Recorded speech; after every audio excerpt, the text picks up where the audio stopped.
As you like it. Act third start होता है।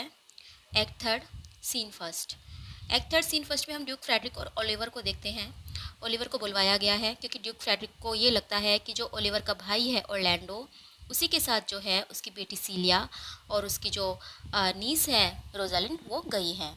तो वो ओलिवर से जो है इसके बारे में पूछताछ करते हैं तो उन्हें पता चलता है कि ऑरलैंडो वहाँ पर नहीं है और ओलिवर को नहीं पता ऑरलैंडो के बारे में। तो ड्यूक फ्रेडरिक कहते हैं कि क्या कह रहे हो तुम्हें उसके बारे में नहीं पता, तुमने उसे नहीं देखा, ये तो सच हो ही नहीं सकता। और वो तो शुक्र करो कि मैं जो हूँ बहुत दयावान हूँ, इसलिए मैं तुम्हें कुछ नहीं कह रहा, वरना तुम्हारे भाई के अपसेंटनेस में मैं तुमसे बदला लेता उसका। अब एक काम करो, जाओ और अपने भाई को ढूंढ कर लेकर आओ। किसी भी तरह जो है उसे ढूंढो बिना रेस्ट किए, चाहे उसे डेड या फिर अलाइव, जिंदा या मुर्दा, उसे मेरे पास लेकर आओ। और तुम्हारे पास केवल 1 साल है, यानी कि अगले 12 महीने हैं। अगर तुम इन 12 महीनों में उसे मेरे पास नहीं लेकर आए तो दोबारा मेरे राज्य में तुम्हें रहने का कोई अधिकार नहीं है।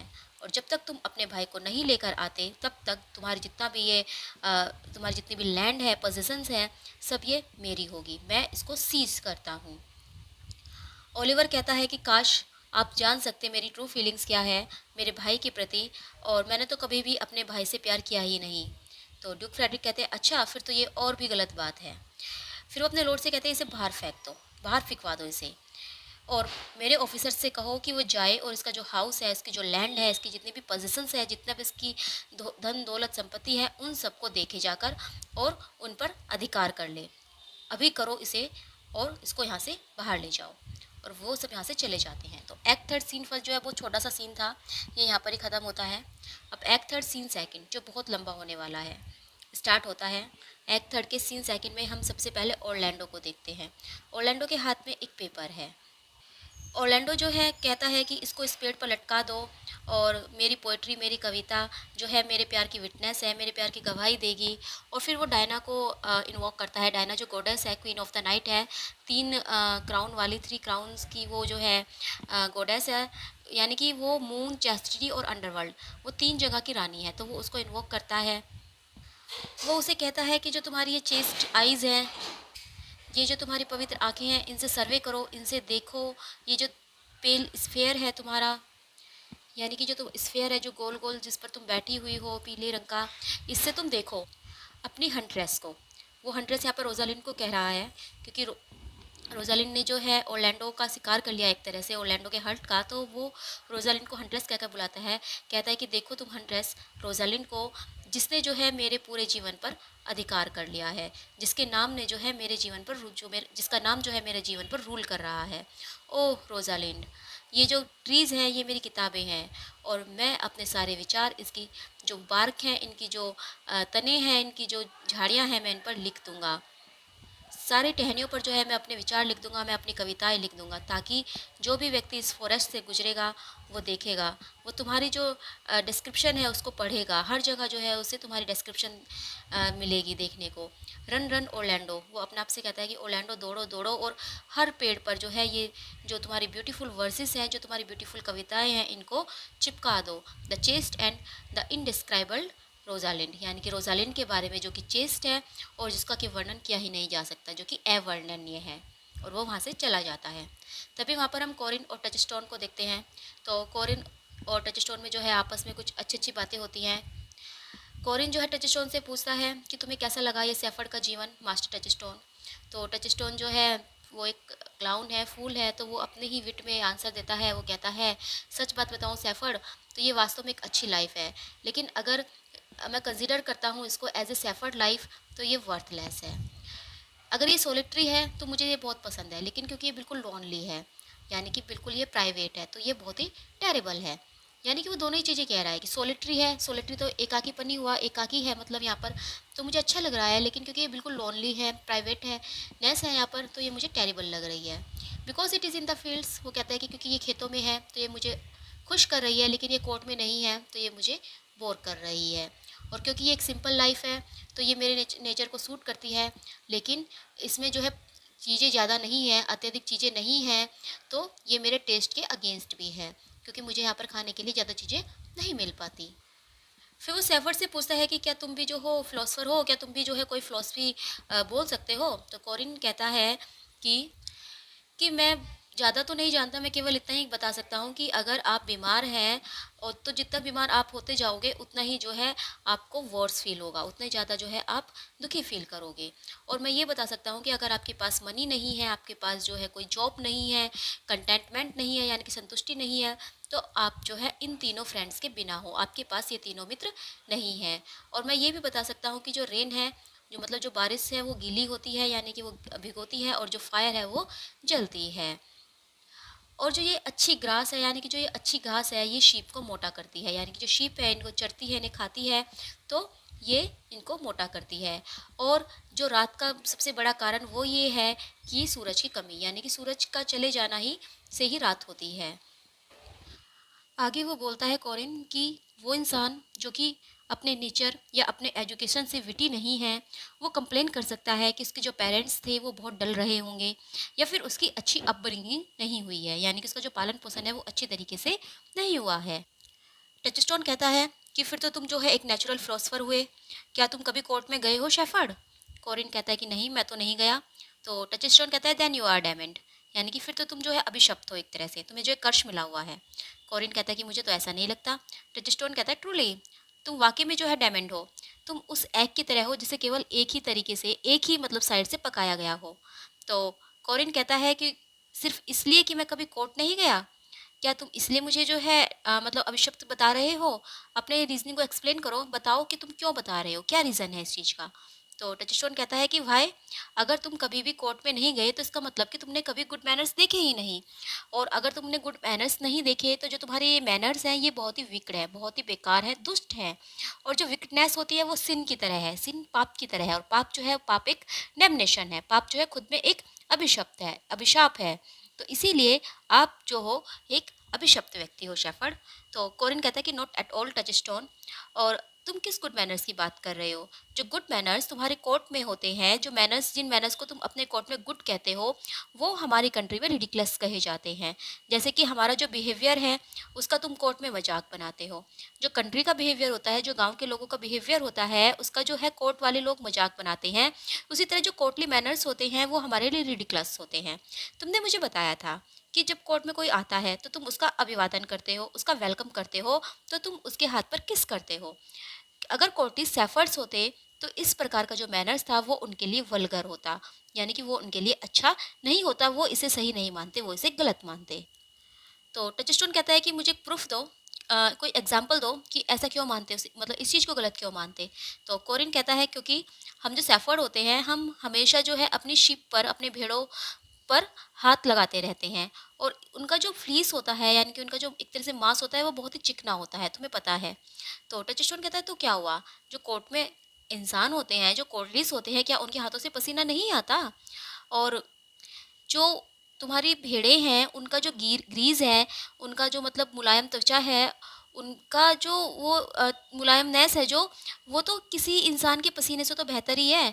यानी किसी जो इंसान है उनके हाथों में पसीना आता है लेकिन फिर भी वो हाथ मिलाते हैं, तो उनसे तो बेहतर ही हुई। बहुत ही पुअर एग्जाम्पल तुमने दिया है, चलो कोई और एग्जाम्पल दो। तो कोरिन कहता है क्योंकि हमारे जो हाथ है वो बहुत ही कठोर होते हैं। तो टचस्टोन कहता है कि फिर तो जो है बहुत ही अच्छी बात है, क्योंकि जो लिप्स हैं उसको बहुत जल्दी फील कर लेंगे। और कम ऑन कोई और एग्जाम्पल दो, ये कोई अच्छा एग्जाम्पल नहीं है, ये तो अच्छी बात है अगर तुम्हारे हाथ कठोर हैं तो कोरिन कहता है कि प्राय जो है हमारे हाथ तार से कवर्ड होते हैं। तार जो एक तरह की दवाई होती है, जब हम अपने भेड़ों के वाउंड को ट्रीट करते हैं, यानी कि जो उनकी भेड़ें होती हैं, जब वो उनके ऊन वगैरह उतारते हैं, उसके बालों को उतारते हैं, तो भेड़ों को जो है अक्सर चोट लग जाया करती है। तो उस पर लगाने वाले जो मलहम होता है उसे वो तार कहते हैं। तो वो कोरिन कहता है कि हमारे जो हाथ है वो प्राय जो है हमारे हाथों पर तार लगा हुआ मिलेगा, तो क्या तुम उस तार को किस करोगे? जबकि कोटरीज के जो हाथ है उसमें तो परफ्यूम लगा होता है, वो भी बहुत महंगे वाला परफ्यूम लगा होता है, सिविट नाम का एक परफ्यूम होता है, तो वो लगा होता है। तो टचस्टोन कहते हैं कि तुम वास्तव में जो है शैलो मैन हो, तुम्हें कुछ नहीं पता, और तुम तो ऐसा लग रहा है जैसे तुम रोटिंग रोटिंग फ्लैश हो, यानी कि एक अच्छे इंसान के अंदर जो सड़ चुका मांस है तुम वो हो। कुछ और वाइजर सीखो, जो तुमसे बुद्धिमान है उनसे कुछ सीख कर आओ। और जिस परफ्यूम की तुम बात कर रहे हो जो कोटरी लगाते हैं सिवेट, वो तो तार से भी बहुत ज़्यादा बेकार होता है, क्योंकि वो एक जो कैट होती है ना, जो बिल्ली होती है, तो बिल्ली का जो मतलब एक तरह से बिल्ली का जो गंदगी होती है उससे बनता है। तो सेफर, इम्प्रूव योर प्रूफ, जो तुम्हारा प्रूफ है ना इसे इम्प्रूव करो, तुम बेकार के प्रूफ दे रहे हो। तो कोरिन कहता है कि तुम्हारी जो विट है ना, वो तो मेरे से बहुत ज़्यादा कोटली है, तुम्हारी जो विट है वो ज़्यादा अच्छी है, मैं जो हूँ अब आराम करूँगा। तो टचिस्टोन कहता है कि हाँ, तुम्हें जो है आराम ही करना चाहिए, और भगवान जो है तुम्हारी मदद करे, तुम जो है फुलिश मैन हो, और मैं आशा करूँगा कि गॉड जो है कुछ सर्जरी तुम्हारे ऊपर करे, क्योंकि तुम जो है बीमार हो चुके हो, तो गॉड जो है तुम्हारी देखभाल करे। तो कोरिन कहता है, सर मैं तो एक सच्चा और सीधा साधा लेबरर हूँ, एक मज़दूर हूँ। मैं जो खाता हूँ, जो पहनता हूँ, उसे मैं कमाता हूँ। यानी कि मुझे बैठे बैठे चीज़ें नहीं मिलती, मुझे तो काम करना पड़ता है, जब मुझे खाने को मिलता है और पहनने को मिलता है। मैं किसी भी व्यक्ति से घृणा नहीं करता, और ना ही किसी की हैप्पीनेस को देखकर मैं जलता हूँ। जब दूसरों का फॉर्च्यून आता है, जब दूसरों को कुछ मिलता है, तो मुझे उससे भी खुशी मिलती है, और अपने बैड लक को मैं खुद ही झेलता हूँ, मैं किसी के ऊपर उसको नहीं लादता। और जो मेरा प्राइड है, जो जिस चीज़ पर मुझे सबसे ज़्यादा घमंड है, वो ये है कि मैं अपनी ईव को, यानी कि अपनी जो मादा भेड़ें हैं, उनको मैं चरते हुए देखता हूँ, और मैं देखता हूँ कि वो अपने भेड़ों को फीडिंग करा रही है, यानी कि अपने भेड़ों को वो दूध पिला रही है। जो उनके छोटे छोटे जो मेमने होते हैं, वो दूध पीते हैं उस ईव का, और ईव जो है घास चरती है, तो ये पल जो है मेरे लिए बहुत ही सुखद होता है, और मुझे इस पर गर्व है। तो टचस्टोन कहता है कि ये तो एक और पाप है जो तुम कर रहे हो, तुम इससे अवेयर नहीं हो, लेकिन तुम एक पाप कर रहे हो। तुम जो हो ईव को और रैम्स को, रैम्स जो है भेड़ों को कहते हैं, जो नर मतलब भेड़ होती है, उनको तुम एक साथ लेकर आ रहे हो, तो ये तो सबसे ज़्यादा बड़ा पाप है, और तुम्हें जो है इसके लिए अभिशाप दिया जाएगा। और अगर ऐसा नहीं होता, तो इसका मतलब तो ये है कि डेविल्स भी जो है नहीं चाहता कि शेफर्ड हेल में आए, यानी कि जो तुम काम कर रहे हो इसके लिए तो तुम अवश्य ही नरक में जाओगे, लेकिन अगर ऐसा नहीं होता, तुम नरक में नहीं जाते, तो इसका मतलब ये है कि डेविल भी नहीं चाहता कि शेफर्ड जैसे इंसान नरक में आए। और मुझे समझ में नहीं आता कि तुम कैसे बच सकते हो इन चीज़ों से, तुम इस अभिशाप से कैसे बच सकते हो। तो कोरिन कहता है कि देखो, यहाँ पर मेरे मास्टर गैनमेड आ रहे हैं, गायनमेड यानी कि रोजालिन, जो कि गायनमेड के फेस में है, कि वो देखो वो आ रही हैं। और तभी जो है रोजालिन वहाँ पर आती है, गायनमेड के मतलब जो गैनमेड वो बनी हुई है, और उसके हाथ में एक पेपर है, वो उसको पढ़ रही है। उस पर जो है एक पोयम लिखी थी, from the east to the West Indies, east से लेकर वेस्ट इंडीज़ तक, no jewel is like Rosalind, Rosalind की तरह कोई जेवल नहीं है, कोई जवाहरात नहीं है। Her worth is carried by the wind, उसकी जो वर्थ है, उसकी जो योग्यता है, उसकी जो एबिलिटी है, वो विंड के द्वारा ले जाई जाती है। Through all the world it bears the name Rosalind, पूरे संसार में जब जब हवा बहती है, तब तब जो उसकी योग्यता है वो बहती है, और ये एक ही नाम लेती है, Rosalind. All the brightest most beautiful paintings, जितनी भी सुंदर और ब्राइटेस्ट चमकीली पेंटिंग्स हैं इस दुनिया में, आर ब्लैक, वो काली हो चुकी है, कंपेयर टू रोजालिन, रोजालिन के कंपेयर में, अगर हम उसे कंपेयर करें रोजालिन से, तो वो काली हो चुकी है। किसी भी ब्यूटी के बारे में मत सोचो, बस रोजालिन की ब्यूटी के बारे में सोचो। ये जो है पोयम लिखी हुई थी, जिसपे जो है हर लाइन में रोजालिन का नाम था। तो टचस्टोन कहता है कि मैं तो जो हूँ इससे भी अच्छी पोयम बना सकता हूँ, अगर 8 सालों तक बिना कोई ब्रेक लिए, सिर्फ मैं जो है खाने का और सोने का ब्रेक लूँगा, और पोयम्स लिखूँगा, तो मैं 8 सालों में इससे भी अच्छी पोयम लिख सकता हूँ। और ये तो जो है पोयम बिल्कुल बेकार लग रही है, ऐसा लग रहा है जैसे कोई बटर वुमेन मार्केट में जाकर चिल्ला रही हो, यानी कि जब कोई सामान बेचता है तो वो चिल्लाता है कि ये ले लो, वो ले लो, तो ऐसा लग रहा है। तो रोजालिन कहती है कि तुम ना बिल्कुल मूर्ख हो। तो टचस्टोन कहता है कि अच्छा ठीक है, एयर इज ए टेस्ट, देखो मैं तुम्हें सुनाता हूँ। फिर वो जो है एक पोयम ऐसे सुनाता है, वो कहता है, if a hart do lack a hind let him seek out Rosalind, यानी कि अगर एक हार्ट को एक हिंट की ज़रूरत है, तो उसे रोजालिंड को ढूंढने दो। If the cat will after kind, so be sure will Rosalind, अगर कैट को एक मेट की ज़रूरत है, अपने एक साथी की ज़रूरत है, तो उसे श्योरली जो है रोजालिंड के पास जाने दो। Winter garments must be lined, so must slander Rosalind, जो विंटर के गारमेंट्स है, जो सर्दियों के कपड़े हैं, उन्हें एक रस्सी पर सुखाओ, और वो बिल्कुल रोजालिंड की तरह हैं। They that reap must sheaf and bind, then to cart with Rosalind, और वो जो अपनी फसलों को काटते हैं, उन्हें बांधते हैं, और फिर जो है उन्हें मार्केट में ले जाते हैं, काट पर डालते हैं, तो वो बिल्कुल रोजालिंड की तरह है। Sweetest nut had sorest rind, such a nut is Rosalind, एक ऐसा नट जो कि बहुत स्वीटेस्ट है, लेकिन उसका जो बाहर का हिस्सा है वो बहुत ही सोरेस्ट है, बहुत ही जो है वो खट्टा है, और एक ऐसा नट जो है वो रोजालिंड है। He that sweetest rose will find must find love's prick and Rosalind, वो इंसान जो कि स्वीटेस्ट रोज़ मिलेगा, जिसको जो कि स्वीटेस्ट रोज को ढूंढेगा, उसे उसके साथ कांटा भी मिलेगा, और वो कांटा जो है रोजालिंड है। तो टचिस्टोन कहता है कि देखा, एक इस तरह की बेकार की पोयम्स है, और तुम इससे खुद को क्यों इन्फेक्ट कर रहे हो, ये बेकार पोयम है। तो रोजालिंड फिर से उसे कहती है कि चुप हो जाओ यू डल फूल, और मुझे जो है ये एक पेड़ पर अटैच मिली, ये एक पेड़ पर लगी हुई थी। तो टचस्टोन कहता है कि फिर तो जो है उस पेड़ पर कभी भी फल नहीं उगेंगे, उस पेड़ ने कभी भी रोटन फ्रूट नहीं दिए होंगे। तो रोजालिंड को गुस्सा आ जाता है और वो कहती है कि मैं ना तुम्हें उस पेड़ पर टांग दूंगा, क्योंकि वो अभी मतलब मैन बनी हुई है और वहाँ पर कोरिन भी है।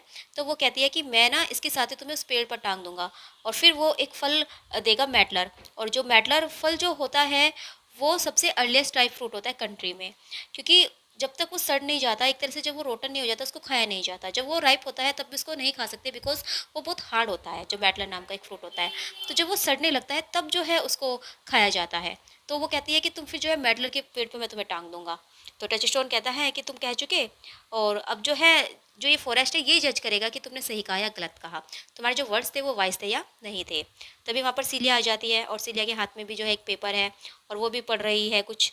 रोजालिन कहती है कि देखो मेरी कज़िन आ गई और वो भी कुछ पढ़ रही है, आओ देखें। सीलिया जो है पढ़ रही है, सीलिया की में भी जो एक पोएम लिखी हुई है और उसमें लिखा हुआ है, why should this a desert be for it is unpeopled no, कि ये जो पैलेस है ये एक डेजर्ट क्यों है, ये खाली क्यों है, क्योंकि यहाँ पर कोई नहीं रहता। नहीं, tongues I will have on every tree that shall she will saying so, मैं जो हूँ हर पेड़ पर एक पोयम लटका दूंगा जो कि इस सिटी के बारे में बताएगी, सिटी की जो मतलब जीवन है उसके बारे में पोर्ट्रे वो करेगी, कमेंट्स वो करेगी। Some how brief the life of a man runs his erring pilgrimage, और उनमें से कुछ बताएगी कि उस इंसान की ज़िंदगी कैसी होती है जो कि इधर उधर पिलग्रिमेज पर घूमता रहता है। That the scratching of a span buckles in his sum of age, some of violeted was twist the souls of friend and friend।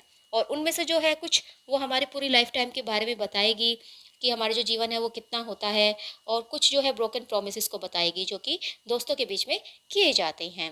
But upon the fairest boughs at or at every sentence end will I Rosalind write, लेकिन जो सबसे अच्छी जो टहनियाँ होंगी उस पर मैं जो पोएम लगाऊंगा उसमें हर लाइन में मैं रोजालिन लिखूंगा, हर सेंटेंस के एंड में मैं रोजालिन लिखूंगा।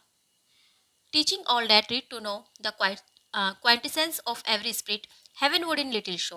Therefore, heaven nature charged that one body should be filled with all graces white and enlarged, ताकि वो सबको सिखा सके जो भी पढ़ना जानते हैं कि सबसे जो प्योरेस्ट स्पिरिट है इस वर्ल्ड में वो केवल एक ही इंसान के अंदर आ गई है, यानी कि जितने भी जो स्पिरिट हैं जो मतलब प्योरेस्ट है वो सब स्पिरिट जो है एक इंसान के अंदर आ गई है।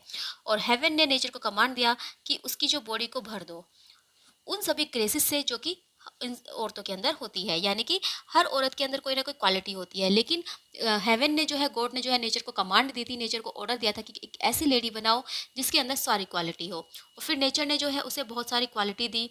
और यहाँ पर जो ये लाइन है ये बहुत इंपॉर्टेंट है। तो उसमें लिखा है, nature presently distilled Helen's cheek but not her heart, यानी कि हेलेन हेलेन ऑफ ट्रोय जो थी उसका ब्यूटीफुल फेस दिया, हालांकि उसका हर्ट नहीं दिया। हर्ट क्योंकि उसका जो हर्ट था वो ट्रेचेरियस था, वो जो है फेथफुल नहीं थी, अपने जो लवर था या अपना जो हस्बैंड था उसके प्रति वो फेथफुल नहीं थी। तो क्लियोपैट्रा की मैजेस्टी, जो क्लियोपैट्रा है एंटोनियन क्लियोपैट्रा, क्लियोपैट्रा जो है बहुत ही ग्रेट एक क्वीन थी, तो उसकी मैजेस्टी जो दी है अटलांटास बेटर पार्ट, और अटलांटा का जो है बेटर पार्ट, अटलांटा का जो बेटर पार्ट था वो उसकी लेग्स थी, उसकी टांगे थी, क्योंकि वो बहुत तेज़ दौड़ती थी। और सेड ल्यूक्रेसियास मोडेस्टी, जो ल्यूक्रेसिया है उसकी मोडेस्टी दी है, यानी कि एक लेडी को ये सब क्वालिटी नेचर ने दी है। हेलेन का ब्यूटीफुल फेस दिया है, क्लियोपैट्रा की मैजेस्टी दी है, अटलांटा का बेस्ट पार्ट दिया है, और ल्यूक्रेसिया की मोडेस्टी दी है। और इस प्रकार जो है रोजालिन को बनाया गया है। बहुत सारे फेसेस, बहुत सारी आइज और बहुत सारे हर्ट्स को मिलाकर एक इंसान बनाया गया है, और वो है रोजालिंड। और हेवन ने जो है ये सारे गिफ्ट में मुझे दिए हैं, और वो चाहते हैं कि मैं जो हूँ मरूं और जीऊँ उसका स्लेव बनकर, उसका दास बनकर, यानी कि रोजालिन का दास बनकर ही मैं जीऊँ और मरूं। रोजालिन जब इसको सुनती है तो वो बहुत ही उसे आश्चर्य होता है, और वो कहती है कि कितना जो है प्यार इसके अंदर झलक रहा है। फिर सीलिया उस कहती है कि what now, move back my friends. तो शीलिया जो रोजालिन से पूछती है कि अब क्या, लेकिन फिर वो अपने फ्रेंड्स को देखते तो वो कहती है कि तुम यहाँ से जाओ। फिर कोरिन को कहती है कि गो ऑफ ए लिटिल वेज, और टचस्टोन से कहती है कि गो विद हिम सर, यानी कि वो उन दोनों को वहाँ से भेज देती है। तो टचस्टोन जो है कोरिन से कहता है कि चलो हम चलते हैं, हम यहाँ से कहीं और चलते हैं। कोरिन और टचस्टोन वहाँ से चले जाते हैं। अब जो है सीलिया रोजालिंड से कहती है कि क्या तुमने ये वर्सेस सुनी, क्या तुमने ये कविताएं सुनी। तो रोजालिंड कहती है कि हाँ मैंने सुनी, और उनमें से जो है फिर वो पोएम की मतलब स्ट्रक्चर की बातें करने लगते हैं कि उसमें जो है ज़्यादा फीट थे और पोएम में जो है इतने फीट नहीं होते। पहले तो वो स्ट्रक्चर की बात करने लगते हैं, लेकिन फिर जो है सीलिया कहती है कि क्या तुमने ये नहीं देखा कि इसमें तुम्हारा नाम क्यों है, हर लाइन में जो है तुम्हारा नाम लिखा गया है और ये हर पेड़ पर लटकी हुई है। तो रोजालिंड कहती है कि तुम्हारे आने से पहले जो है मैं इस बात से बड़ी ही आश्चर्यचकित हो रही थी कि मेरा नाम इस पर क्यों लिखा गया है, और देखो ये पोयम ये मुझे एक पाम ट्री पर लटकी हुई मिली। तो शीला कहती है कि तुम्हें पता है ये कौन लिख रहा है? तो रोजालिन कहती है कि इज इट ए मैन, कि क्या ये कोई आदमी है? तो शीला कहती है कि a man who has a chain, यानी कि एक ऐसा इंसान जिसके पास एक चैन है, जो कि पहले कभी तुम पहनती थी, अब वो उसकी गर्दन में लटकी हुई है। फिर वो रोजालिन को देखती है, रोजालिन जो है ब्लश हो जाती है, यानी कि शर्मा सी जाती है। तो शीला कहती है तू क्या हुआ, तुम अपना कलर क्यों चेंज कर रही हो? फिर रोजालिन पूछती है कि वो कौन है? तो शीला कहती है ओह लॉर्ड लॉर्ड, और ये तो जो है बहुत ही हार्ड है कि दो फ्रेंड्स को एक साथ लेकर आना, लेकिन अगर अर्थक्वेक आए तो मुंह में जो माउंटेन्स होते हैं वो भी अपनी जगह से हिल जाते हैं, माउंटेन्स को भी हम अपनी जगह से हिला सकते हैं। तो रोजालिन कहती है कि वो कौन है? तो सिलिया कहती है क्या ये पॉसिबल है? तो रोजालिन कहती है तुम ये क्या बातें कर रही हो, मैं तुमसे जो है प्रार्थना कर रही हूँ कि मुझे बताओ कि वो कौन है। तो शिलिया फिर जो है बातें बनाने लगती है, कहती है oh this is wonderful wonderful and most wonderful wonderful and yet again wonderful and after death out of all hopping, यानी कि ये तो बहुत ही वंडरफुल सी चीज़ है, बहुत ज़्यादा वंडरफुल चीज़ है, एक ऐसी वंडरफुल चीज़ है जिसको हम मेज़र भी नहीं कर सकते। रोजालिन जो है बिल्कुल एक तरह से उत्साहित हो रही है जानने के लिए। वो कहती है कि तुम्हें क्या लग रहा है कि मैंने जो है इंसान के कपड़े पहने हुए हैं, मैंने आदमी के कपड़े पहने हुए हैं, तो क्या मेरा हर्ट भी जो है एक मैन जैसा बन गया? अगर तुमने एक और डिले करी, 1 सेकंड की और तुमने लेट किया मुझे बताने में, तो ये बिल्कुल ऐसा होगा मानो मानो मैं साउथ सी की जर्नी कर रही हूँ, क्योंकि साउथ सी जो है वो बहुत विशाल है, बहुत बड़ा है, तो वो जो है पार नहीं कर सकती। तो रोजालिन कहता है मुझे ऐसा लगेगा, इसलिए मुझे बताओ, जल्दी बताओ और जोर से बोलो, जल्दी से बोलो, और मैं चाहती हूँ कि तुम्हारे गले से उस आदमी का नाम इस तरह से निकले जैसे किसी नैरो नेक्ड बोतल में से वाइन निकलती है, या तो एक बार में ये बहुत सारी या फिर बिल्कुल भी नहीं। इसीलिए मैं आप तुमसे कहती हूँ अपने जो है मुंह का ढक्कन खोलो और मुझे जो है तुम्हारी न्यूज़ है ना इसे पीनी है। तो शिल्या कहती है कि अच्छा, तो क्या तुम एक पूरे इंसान को अपने पेट में संभालोगे? यानी कि उसने कहा था ना कि तुम्हारी जो न्यूज़ है वो मुझे पीनी है, तुम अपने मुंह का ढक्कन को खोलो।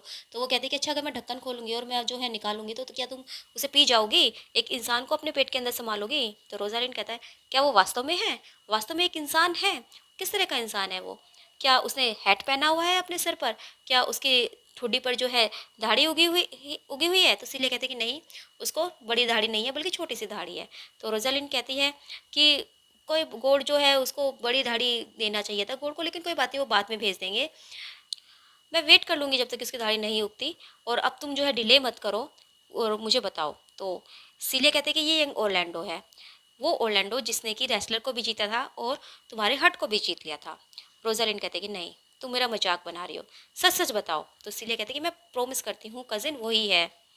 तो रोजालिन जो है फिर और ज़्यादा एक्साइटेड हो जाती है, वो कहती है ओह नो, मैं क्या करूँ, मैं उसमें उसने क्या पहना हुआ था, वो क्या कर रहा था जब तुमने उसे देखा, उसने क्या कहा, वो कैसा दिख रहा था, और वो उसे यहाँ पर कौन लेकर आया, वो यहाँ पर क्यों आया, क्या उसने मेरे बारे में पूछा, वो कहाँ पर रह रहा है, उसने तुम्हें गुड बाय कैसे कहा, और तुम उससे दोबारा कब मिलोगी, मुझे एक शब्द में उत्तर दो। तो सिलिया कहती है कि कितने सारे सवाल, और तुम कहती हो कि एक शब्द में उत्तर दो, तो फिर तो तुम मुझे जेंट का मुँह ला दो, एक राक्षस का मुँह ला दो, ताकि मैं तुम्हारे क्वेश्चन का आंसर दे सकूँ। तो रोजालिन कहती है कि क्या उसे पता है कि मैं यहाँ पर हूँ फॉरेस्ट में, और मैंने एक आदमी के कपड़े पहने हुए हैं, क्या वो उतना ही हेल्थी दिखता है जितना कि वो पहले दिखता था जब वो रेसलिंग कर रहा था? तो सीरिया कहती है कि इससे तो अच्छा ना जो कुछ आंसर क्वेश्चंस वैसे होते हैं ना, मतलब जो सिंपल क्वेश्चंस होते हैं उनके आंसर देना ईजी है किसी लवर के क्वेश्चंस के बजाय। तो लेकिन मैं जो तुम्हें बता रही हूँ उसका टेस्ट तो लो, मेरी स्टोरी सुनो तो सही और उस पर ध्यान तो दो। मैंने ओरलैंडो को एक पेड़ के नीचे पाया, बिल्कुल वो लेटा हुआ था। तो रोजालिन कहती है कि वो जो है ज़रूर जो का पेड़ होगा, और वही जो है सबसे अच्छा फ्रूट ड्रॉप करता है। सीले कहते कि मुझे बोलने तो दो मैडम। तो रोजालिन कहती है चलो बोलो। तो सीले कहते कि वहाँ पर वो लेटा हुआ था मानो एक वाउंडेड नाइट हो, यानी कि एक घायल योद्धा लेटा हुआ हो। रोजालिन फिर बीच में बोल पड़ती है कि बहुत ही दुखद होगा ऐसा सीन तो देखना, लेकिन फिर भी जो है वो इस स्थिति में भी बहुत सुंदर दिखाई दे रहा होगा। सीले कहती है अपने जवान को चुप रहने को कहो, इसे बोलो कि ये चुप रहे और जो मैं बोल रही हूँ वो सुनो। उसने जो है एक हंटर के कपड़े पहने हुए थे, ऐसा लग रहा था वो एक हंटर हो। तो रोजालिन फिर बीच में बोलती है ओ हाउ ओमनियस, वो जो है मेरे हर्ट को किल करने आया है। सीलिया कहती है कि मैं ना अकेले में जाकर गा लूँगी अपना गाना, क्योंकि तुम मुझे बोलने ही नहीं दे रही हो, तुम मुझे बार बार मेरी ट्यून से बाहर लेकर जा रही हो। तो रोजालिन कहते कि क्या तुम्हें नहीं पता कि मैं एक औरत हूँ, और मैं जब भी सोचती हूँ मुझे जब भी बोलना होता है। ठीक है चलो अब तुम बताओ। तो सीलिया फिर आगे बोलती है कि तुमने जो है मेरी ट्यून मुझे भुलवा दी, मैं जो बता रही थी तुम्हें मैं भूल गई, फिर इसलिए अब चुप हो जाओ। फिर देखो वो देखती है कि ओरलैंडो और जैकस वहीं पर आ रहे हैं। तो सिले कहते हैं कि देखो क्या वो वही नहीं है, वो यहीं पर आ रहा है। तभी जो है वहाँ पर ओरलैंडो और जैकस आ जाते हैं। तो रोजालिन कहती है कि हाँ ये तो वही लग रहा है, चलो एक साइड हम उसे देखते हैं। अब जैकस और ओरलैंडो आपस में बातें कर रहे हैं। जैकस ओरलैंडो से कहता है कि तुम्हारी कंपनी के लिए धन्यवाद, लेकिन वास्तव में मैं अकेले रहना चाहता था। ओरलैंडो कहता है कि हाँ मैं भी अकेले ही रहना चाहता था, लेकिन फिर भी धन्यवाद तुम्हारी कंपनी के लिए। जैकस कहता है कि गॉड जो है तुम्हारे साथ रहे, और अब जो है हमें बहुत कम मिलना चाहिए। तो ओरलैंडो कहता है कि इससे तो अच्छा हम स्ट्रेंजर ही बने रहे, हम मिले ही ना। जैकस कहता है कि ठीक है, लेकिन प्लीज़ जो ये ट्रीज़ हैं इनको और ज़्यादा घायल मत करो अपनी लव पोएम डाल को जो है इन पर टांग कर। तुम जो इनकी टहनियों पर अपनी पोएम्स लगा रहे हो इसे उन्हें और गंदा मत करो। तो ओरलैंडो कहता है कि तुम जो हो मेरी पोएम्स को गंदा मत करो उन्हें बुरी तरह पढ़कर। जैकस कहता है तुम्हारे जो जिसे तुम प्यार करते हो उसका नाम रोजालिंड है। तो ओरलैंडो कहता है कि हाँ उसका नाम रोजालिंड है। तो जैकस कहता है मुझे ये नाम पसंद नहीं। तो ओरलैंडो कहता है कि जब उसका नाम रखा गया था ना तो किसी ने सोचा नहीं था कि तुम्हें भी खुश रखना है। जैकस कहता है कि वो कितनी लंबी है। तो ओरलैंडो कहता है वो उतनी ही लंबी है जितना कि मेरा हार्ट। तो जैकस कहता है कि तुम्हारे पास तो बहुत सारे प्रेटी आंसर्स हैं, और ऐसा लगता है कि तुम जो हो किसी गोल्ड स्मिथ की वाइफ के फ्रेंड रहे हो, और उसकी तुमने रिंग चुरा ली, क्योंकि रिंग पर जो है कुछ ना कुछ मोटोस एनग्रेव्ड हुए रहते हैं। जो मतलब उस टाइम में जो रिंग्स थी उस पर कुछ ना कुछ अच्छी बातें लिखी रहती थी। तो वो कहता है कि ऐसा लगता है कि तुमने तो किसी गोल्ड स्मिथ की वाइफ की रिंग चुराई हुई है। ऑरलैंडो कहता है कि नहीं, और मैं तो जो हूँ ऐसे ही तुम्हें आंसर दे सकता हूँ, और मैं जो तुम्हारे आंसर वहीं से दे रहा हूँ जहाँ से तुम्हें क्वेश्चंस पूछ रहे हो, जहाँ से तुम्हें क्वेश्चंस मिल रहे हैं पूछने के लिए, मुझे भी आंसर वहीं से मिल रहे हैं। तो जैकिस कहता है कि तुम्हारी विट तो बहुत तेज है, और ये तो इतनी तेज लग रही है जितने कि एटलांटास के फीट। जैसे अभी बताया था कि एटलांटा के जो पैर्स थे वो बहुत तेज थे, यानी कि वो बहुत तेज दौड़ती थी। और एटलांटा क्या करती थी कि अगर कोई उसे प्रपोज करता था तो वो उसे कहती थी कि मेरे से दौड़ो, और उसके साथ वो दौड़ लगाती थी, और अगर वो हार जाता था तो एटलांटा उसे वहीं मार देती थी। तो वो कहता है कि क्या तुम मेरे पास बैठोगे, और हम दोनों जो है आपस में बैठकर अपनी मिस्ट्रेस की कंप्लेन कर सकते हैं, इस संसार की कंप्लेन कर सकते हैं, और अपने सारे दुखों की कंप्लेन कर सकते हैं। तो ओरलैंडो कहता है कि मैं किसी को ब्लेम नहीं करूँगा एक्सेप्ट माई सेल्फ, क्योंकि मुझे पता है कि गलती हर जगह मेरी ही है, तो इसलिए मैं अपने अलावा किसी को भी ब्लेम नहीं करूँगा। तो जैकेस्ट कहते हैं कि तुम्हारी सबसे बड़ी गलती तो प्यार में पड़ना ही है। तो ओरलैंडो कहता है कि अगर ये गलती है तो कोई बात नहीं, मैं तुम्हारे गुणों के लिए इसे नहीं बदलूंगा, और अब मैं तुमसे थक गया हूँ, तुम जाओ यहाँ से। तो जैकिस कहता है कि आई स्वेयर मैं तो एक मूर्ख को ढूंढ रहा था जब मुझे तुम मिले, और मुझे ऐसा लगा तुम्हें पाकर कि मैं सक्सेसफुल हो गया हूँ अपने जो सर्चिंग थी उसमें। तो ओरलैंडो कहता है कि तुम्हारा जो मूर्ख है ना वो तो इस नदी में है, देखो उसके अंदर जाकर देखो तुम्हें वो दिख जाएगा। तो जैकिस कहता है कि अगर मैं उसमें झाँक कर देखूंगा तो मुझे तो अपनी ही फिक्र दिखाई देगी। तो ओरलैंडो कहता है कि और तो वो फूल नहीं है तो और क्या है, वो फूल ही तो है जो तुम्हें फिगर दिखाई देगी। इसका मतलब ये कि ओरलैंडो जो जैकस को ही फूल बता रहा है। तो जैकस कहता है कि अब मुझे तुम्हारे साथ ना और टाइम वेस्ट नहीं करना, फेयरवेल। तो ओरलैंडो कहता है कि मुझे भी जो है खुशी हो रही है कि तुम यहाँ से जाओ, और वो वहाँ से चला जाता है। अब जैकस वहाँ से चला गया। अब रोजालिंड जो है सीलिया से कहती है कि अब जो है मैं उससे बातें करूँगी बिल्कुल एक इंसोलेंट सर्वेंट की तरह, यानी कि एक तरह से जो है रूडली मैं उससे बातें करूँगी, और देखती हूँ मैं अपनी डिस्गाइज में उसे कैसे ट्रिक करती हूँ। फिर वो ओरलैंडो से कहती है can you hear me forest traveller, यानी कि फॉरेस्ट में रहने वाले क्या तुम मेरी बातें सुन सकते हो। तो ओरलैंडो कहता है कि हाँ सुन सकता हूँ, बताओ तुम्हें क्या चाहिए। तो रोजालिंड कहती है कि तुम्हारी जो मतलब क्लॉक में क्या टाइम हुआ है, घड़ी में, यानी कि कितने बजे है। तो ओरलैंडो कहता है कि तुम्हें ये पूछना चाहिए था कि दिन का क्या टाइम हुआ है, क्योंकि इस फॉरेस्ट में कोई क्लॉक नहीं है, कोई घड़ी नहीं है। तो रोजालिन कहती है कि फिर तो जो है इस फॉरेस्ट में कोई ट्रू लवर भी नहीं होगा, क्योंकि जो ट्रू लवर्स होते हैं, जो सच्चे आशिक होते हैं, जो सच्चे प्रेमी होते हैं, वो तो घड़ी की तरह ही होते हैं, और वो हर मिनट इतनी आह भरते हैं, और हर घंटे जो है वो इतना ग्रोनिंग करते हैं, इतना मतलब रोते हैं कि वो जो है ये जो लेजी प्रोग्रेस है टाइम की, जो टाइम की जो लेजी प्रोग्रेस है, जो धीरे धीरे टाइम चलता है, इसको बहुत इजीली वो मार्क कर सकते हैं कि अब क्या टाइम हुआ होगा। तो ओरलैंडो कहता है कि तुम लेजी प्रोग्रेस क्यों कह रही हो, तुम स्विफ्ट प्रोग्रेस क्यों नहीं कह रही हो, क्योंकि कहा तो यही जाता है ना कि स्विफ्ट टाइम जो टाइम है वो बहुत स्विफ्ट है। तो रोजालिन कहती है कि नहीं, जो टाइम है वो अलग अलग लोगों के लिए अलग अलग स्पीड से वो ट्रैवल करता है। और मैं तुम्हें बता सकती हूँ कि किसके साथ जो है वो धीरे धीरे चलता है, किसके साथ वो भागता है, किसके साथ वो लंगड़ा कर चलता है और किसके साथ वो खड़ा रहता है। तो ओलेंडो कहता है कि अच्छा, चलो फिर मुझे बताओ कि टाइम जो है किसके साथ धीरे धीरे चलता है, किसके साथ जो है मतलब एक तरह से लंगड़ा कर वो चलता है। तो रोजालिंड कहते हैं अच्छा, अगर तुम्हें यही जानना है तो सुनो। एक यंग मेड जिसकी कि एंगेजमेंट हो चुकी है और शादी होने वाली है, तो उसके बीच का जो टाइम होता है वो बहुत धीरे धीरे चलता है, बहुत जो है वो लंगड़ा कर चलता है। और भले ही जो है उनके बीच में केवल 7 दिन हो, लेकिन वो 7 दिन भी उन्हें 7 सालों की तरह लगते हैं। तो ओलैंडो कहता है कि अच्छा, अच्छा तो फिर ये बताओ कि टाइम जो है किसके साथ मतलब आराम से ही चलता है, ज़्यादा तेज़ नहीं चलता बल्कि चहलकदमी करता है।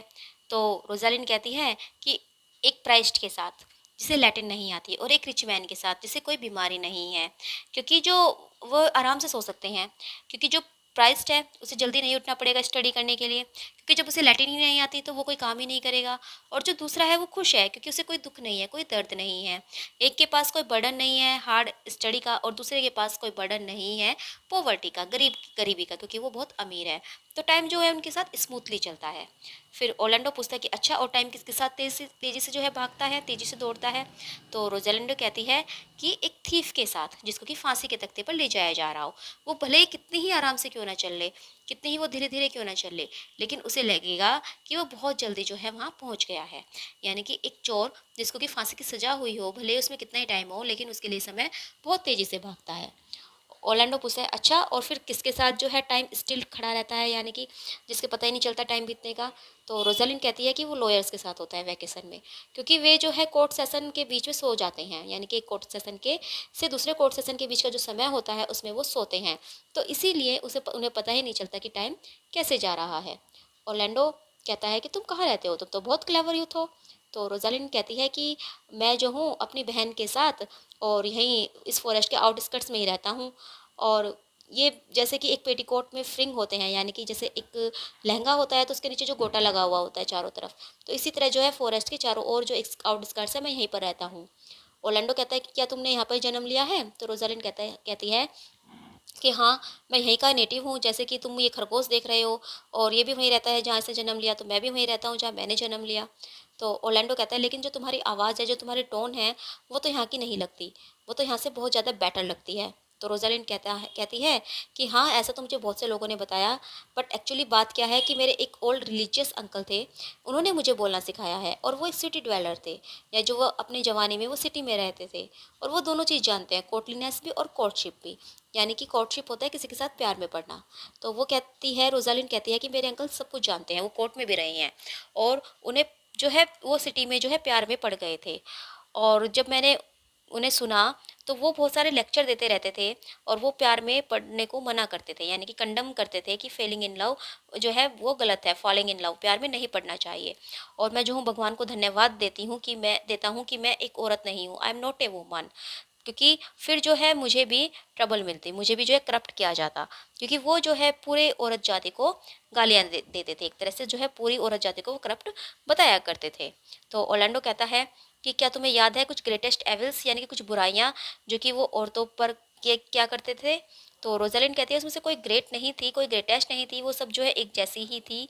और एक के बाद वो दूसरी जब गलती बताते थे तो ऐसा लगता था कि वो ज़्यादा मोनिस्टर्स है, फिर दूसरी गलती बताते थे तो वो लगता था कि वो ज़्यादा मोनिस्टर है। तो ओरलैंडो कहते हैं प्लीज़ मुझे कुछ बताओ। तो रोजालिन कहते कि नहीं, मैं जो हूँ अपनी मेडिसिन औरों को नहीं दूंगी, केवल उसको दूंगी जो कि बीमार है। यहाँ पर एक इंसान है जो कि इस फॉरेस्ट को अब्यूज़ कर रहा है, इस फॉरेस्ट को गंदा कर रहा है, हमारे जो ये छोटे छोटे पेड़ हैं इस पर वो रोजालिंड लिख रहा है। और वो जो है इसकी ब्रांचेस पर जो ये बैम्बल्स के पेड़ हैं और जो ये और पेड़ है इस पर जो है वो अपनी कविताएं टांग रहा है, अपनी एलिजीज वो लिख रहा है। और मैं जो हूँ यहाँ पर ऑनेस्ट हूँ। अगर मैं इस इंसान से मिलता हूँ जो कि अपने लव का एडवर्टाइज कर रहा है, तो मैं उसे कुछ अच्छी एडवाइस दूंगा ताकि उसके ऊपर से जो ये प्यार का बुखार है ये उतर जाए। तो ओरलैंडो कहता है कि मैं ही वह व्यक्ति हूँ, वो व्यक्ति जो कि प्यार के मतलब प्यार से हिल गया है। मुझे अपने मेडिसिन दो। तो रोजालिंड कहती है लेकिन तुम्हें तो कोई भी सिम्टम्स नहीं दिखाई देते जो कि मेरे अंकल ने डिस्क्राइब किए थे। उन्होंने मुझे बताया था कि मैं कैसे पहचान सकता हूँ कि एक आदमी जो है वो प्यार में है, और तुम्हें देखकर तो मुझे लगता नहीं कि तुम जो हो प्यार में हो। तो ओरलैंडो कहता है कि क्या सिम्टम्स बताए थे उन्होंने। तो रोजालिंड कहती है कि एक थिन फेस, यानी कि एक बिल्कुल बारीक सा चेहरा जो कि तुम्हारे पास नहीं है, आंखों के नीचे जो डार्क सर्कल जो कि तुम्हारी आंखों के नीचे नहीं है, और एक नेग्लेक्टेड बियर, यानी कि बियर्ड जिसकी ये दाढ़ी बड़ी हुई होती है, जो कि तुम्हारे पास नहीं है। अनक्वेश्चनेबल स्पिरिट, वो भी तुम्हारे पास नहीं है। और लेकिन मैं तुम्हें इसके लिए माफ़ कर सकता हूँ कि तुम्हारे पास दाढ़ी नहीं है, क्योंकि हो सकता है कि तुम यंग हो तो अभी तुम्हारी दाढ़ी आई ना हो। लेकिन जो तुम्हारे स्टॉकिंग्स हैं वो भी खुले हुए होने चाहिए थे। जो तुम्हारे मतलब एक तरह से जो तुम कपड़े पहने हुए हो ये सब खुले हुए होने चाहिए थे। तुम्हारे जो हैट थे उसमें बैंड नहीं होना चाहिए था, तुम्हारी स्लीव्स अनबटन होनी चाहिए थी, तुम्हारे शूज़ खुले हुए होने चाहिए थे, और हर चीज़ जो तुम्हारे अंदर है वो बिल्कुल केयरलेस होनी चाहिए थी, बिल्कुल जो है इधर उधर बिखरी हुई होनी चाहिए थी। लेकिन तुम तो मुझे ऐसे नहीं लगते हो, तुम तो बिल्कुल परफेक्ट ड्रेस पहने हुए हो, और मुझे तो ऐसा लगता है कि तुम एक ऐसे इंसान हो जो कि किसी और से ज़्यादा खुद से प्यार करते हो। तो ओरलैंडो कहता है हैंडसम यूथ, काश मैं तुम्हें विश्वास दिला सकता कि मैं जो हूँ प्यार में हूँ। तो रोजालिन कहती है मेक मी बिलीव इट, तो मुझे क्यों विश्वास दिलाओगे, तुम तो उसे विश्वास दिलाओ ना जिससे तुम प्यार करते हो। और मुझे तो ऐसा लगता है कि वो जो है सस्पेक्ट करेगी इस बात पर, कि वो मतलब वो इस बात को जो एक्सेप्ट ही नहीं करेगी कि वो भी तुमसे प्यार करती है। यही तो एक रास्ता है जो औरतें करती हैं। औरतें जो है अपने दिल की बात नहीं बताती, वो अपने दिल में जो है कुछ छुपा कर रखती है और बोलती कुछ और है। और अगर क्या तुम वाकई में वो व्यक्ति हो जो कि इस पेड़ पर रोजालिंड के पोएम टांग रहे हो। तो ओरलैंडो कहता है कि मैं जो कसम खाता हूँ रोजालिंडा के, जो रोजालिंड के फेयर हैंड है उसकी, कि मैं ही वो जो अनफॉर्चुनेट मैन हूँ।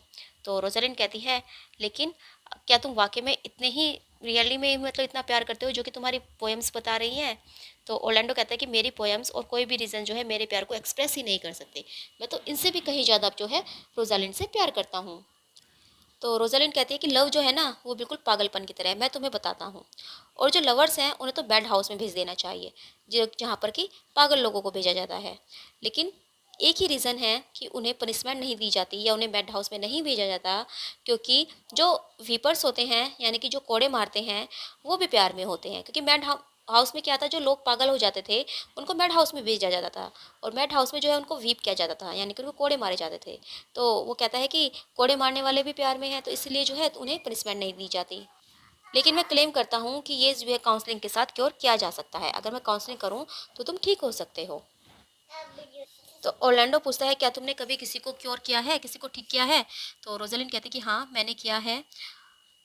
और सुनो मैंने उसे कैसे ठीक किया। मैंने उसे कहा कि तुम इमेजिन करो कि मैं वो वुमेन हूँ जिससे तुम प्यार करते हो, और मैंने उसे कहा कि तुम मुझे रोजाना वो करो, यानी कि तुम मुझे जो है रोजाना अपना प्यार दर्शाओ, मुझे रोजाना लुभाओ। और फिर मैं क्या करता था, मैं जो हूँ एक फिकल यूथ की तरह बन जाता था, यानी कि मूडी में बन जाता था। कभी जो है मैं अपने मूड चेंज करता था, कभी मैं उसे प्यार करता था, कभी मैं उसे पसंद करता था, कभी मैं उसे घृणा करता था, कभी मैं जो हूँ प्राउडली बिहेव करता था, कभी मैं उसका मजाक बनाता था, तो कभी मैं जो हूँ आंसू से भर लेता था अपनी आंखें, कभी मैं हंसता था, कभी मैं रोता था, कभी जो है मैं हर चीज़ में पैसिनेट हो जाया करता था, और कभी कभी जो है मैं बिल्कुल भी पैसिनेट नहीं दिखाता था। तो मैं वैसे ही करता था जैसे कि यंग बॉयज़ या वुमेन नेचुरली एक्ट करते हैं। और एक मिनट में उसे पसंद करता था और दूसरे मिनट में उसे नफरत करने लगता था। एक मतलब मैं कभी उसकी कंपनी में कहता था कि मेरे साथ रहो, कभी मैं उसे दूर भेज देता था, कभी मैं उसके लिए रोता था, कभी उसे भगा देता था। और आखिर में आकर मैंने उसे क्योर कर ही दिया, उसके अंदर जो प्यार का भूत था मैंने वो उतार दिया। और मैं तुम्हें भी ठीक कर दूंगा, मैं तुम्हारे लीवर को जो है साफ़ कर दूंगा, बिल्कुल इतना साफ़ कर दूंगा जितना कि एक हेल्थी सीप का हार्ट होता है, उसके अंदर एक भी स्पॉट लव का नहीं बचेगा। तो ओरलैंडो कहता है कि लेकिन मुझे क्योर ही नहीं होना, मुझे ठीक होना ही नहीं है। तो रोजालिन कहती है कि मैं तुम्हें ठीक कर सकता हूँ, भले ही जो है तुम्हें मुझे सिर्फ रोजालिन कहना होगा, और तुम्हें रोजाना जो है मेरी कॉटेज में आना होगा मुझे लुभाने के लिए। तो ओरलैंडो कहता है कि ठीक है चलो करके देख लेते हैं जैसा तुम कह रहे हो, और मुझे बताओ कि मुझे कहाँ आना है। तो रोजालिन कहती है कि चलो मेरे साथ चलो, मैं तुम्हें दिखाता हूँ कि मेरी कॉटेज कहाँ है, और रास्ते में तुम मुझे भी ये बता देना कि तुम फॉरेस्ट में कहाँ रह रहे हो, क्या तुम मेरे साथ चलोगे। तो ओरलैंडो कहता है हाँ बिल्कुल मैं चलूँगा तुम्हारे साथ। और रोजालिन कहती है कि अब जो है तुम्हें मुझे रोजालिन बुलाना है, और अपनी सिलिया से मतलब अपनी बहन से कहती है सिस्टर क्या तुम हमारे साथ चलोगी, और वो सब वहाँ से चले जाते हैं। तो एक्ट थर्ड सीन सेकंड ख़त्म होता है। अब एक्ट थर्ड का सीन थर्ड स्टार्ट होता है। एक थर्ड सीन थर्ड में हम टचस्टोन और ऑड्रे को देखते हैं। ऑड्रे हम फर्स्ट टाइम देख रहे हैं इस प्ले में। टचस्टोन जो है वो ऑड्रे से प्यार करने लगा है और वो उसे शादी करना चाहता है, और जैकिस भी जो है उनके पीछे ही है, और जैकिस जो है उनके पीछे आ रहा है। टचस्टोन जो है ऑड्रे से बोलता है, कम अलोंग गुड ऑड्रे, और मैं जो हूँ तुम्हारे लिए कुछ गोट्स लेकर आऊँगा, तुम्हारी जो बकरियाँ हैं मैं कुछ लेकर आऊँगा। और ऑड्रे, क्या मैं ही वह व्यक्ति हूँ जिसे तुम प्यार करती हो? क्या तुम मेरे जो फीचर्स हैं, जो मेरे सिंपल अपीयरेंस हैं, तुम उससे खुश हो?